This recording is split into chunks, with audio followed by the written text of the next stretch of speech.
I'm going to try to stay on script here and try to see it actually in the dark, but because when it comes to education, I really could have so many things to say.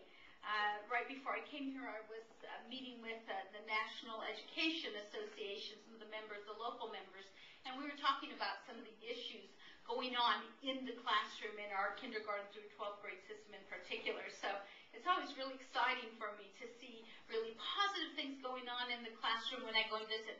And that also gets you because I ask them to show me some of the things that aren't working or need to be fixed. And it's just amazing to see the diversity of issues that go on, even just in the 4 cities that I get to represent.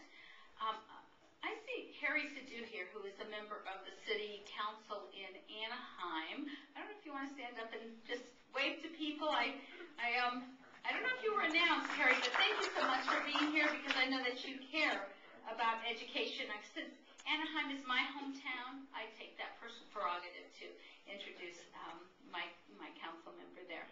Okay, so first of all, we're at Chapman University, which is my alma mater, and also I'm a trustee here, so I'm really thrilled that Chapman is housing this tonight. Thank you so much. And every time I walk through this campus, I'm just in awe at the things that have happened, where I still see some of my former professors like Dean Booth here, and then I think to my professor Jim Doty and everything that's happened here at Chapman, and it just makes me so proud when I see Chapman listed in the Business Week's magazine of top universities across the nation. So I just wanted to acknowledge that one of the reasons is not just the brick and mortar that we see every day coming up here and so beautiful, but it's actually what happens inside between the walls. And so I'm so proud of Chapman. So once again, thank you so much, Doctor, for allowing us to do this here.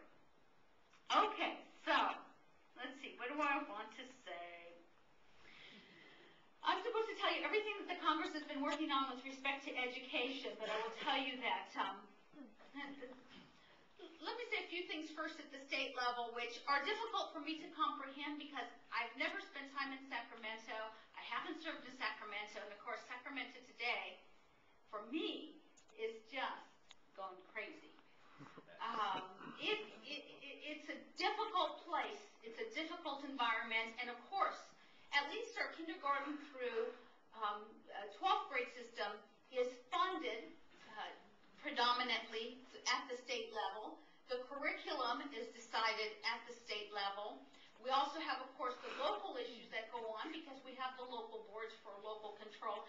And the federal government, to a large extent, is not that involved in the kindergarten through 12th grade. We began to have more involvement with President Bush's No Child Left Behind, where he suggested that we have standards and that we test the children, and some people agree with that and some people don't agree with that. But one of the things that came out of No Child Left Behind is something very important. Is that now we have statistics to tell us how students are actually doing.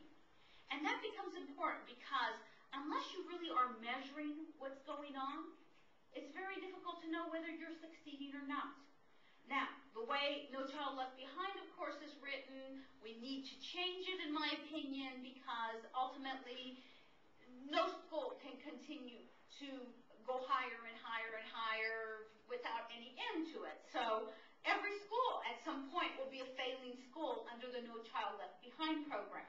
But it is important to see what the standard is, what the median is, and what children are not reaching there, and then, of course, how to get them to at least that middle ground.